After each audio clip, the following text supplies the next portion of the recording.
What is happening, Magnusites? Gaming Magnusites.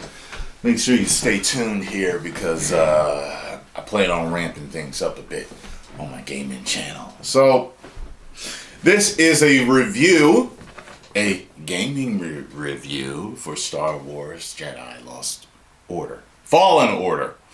Lost Order. Fallen Order.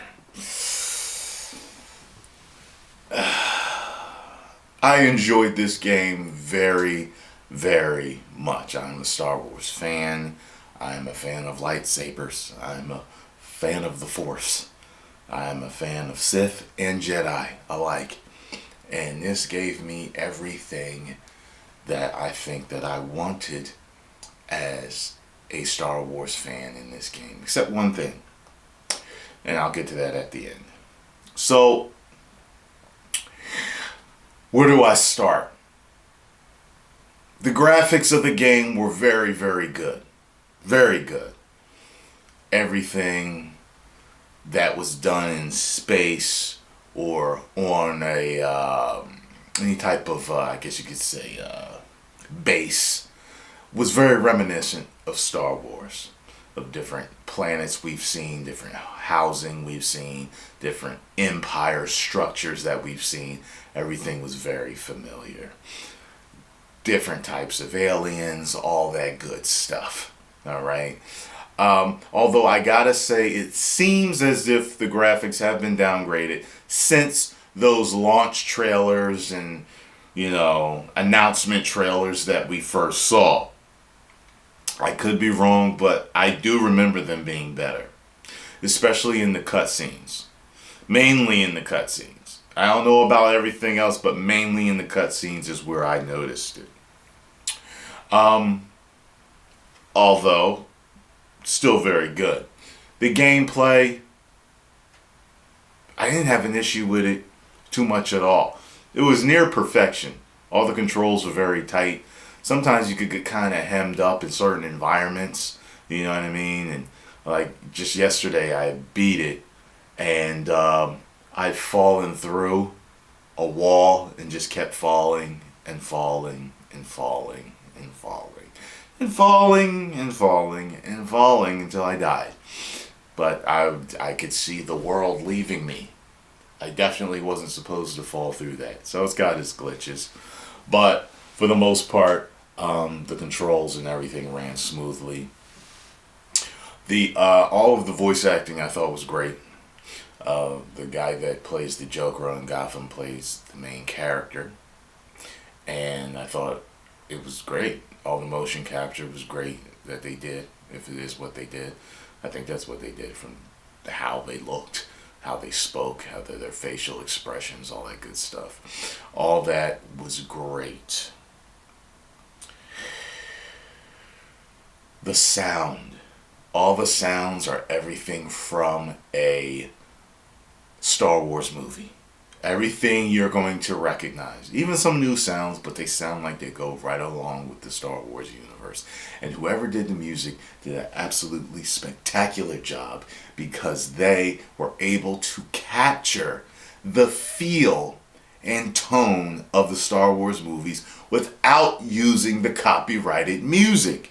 They did an excellent job. I loved it.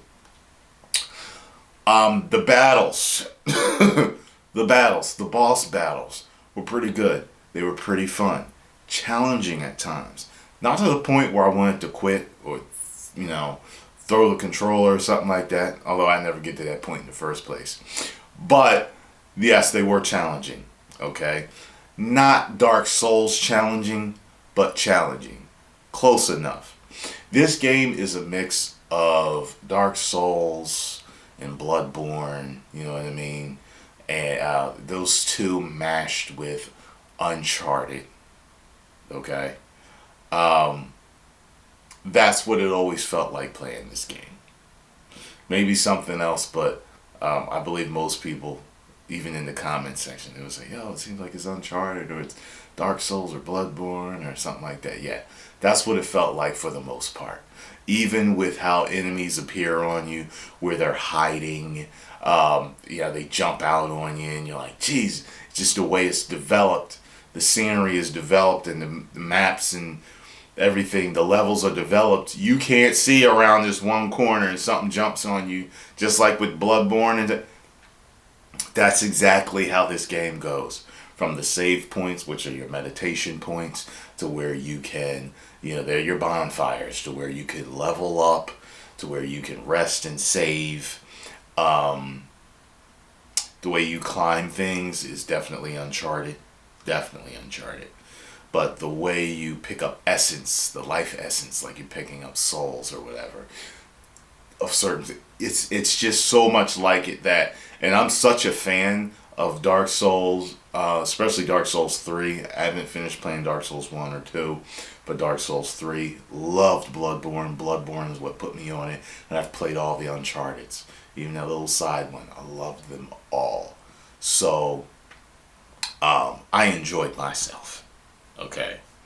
The only thing I didn't like was at the end, there was a particular character that you only get to fight briefly. I did want a full fight, although I was very happy with how it ended. For those of you that don't know, you can figure out who the last villain is. Okay, it's not a surprise really, considering it's a Star Wars game. So, I'm going to give this game a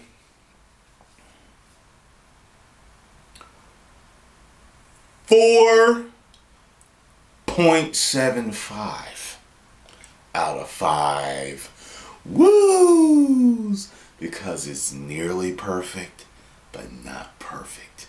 But I loved it, and I'm looking forward to the sequel and to DLCs and all this.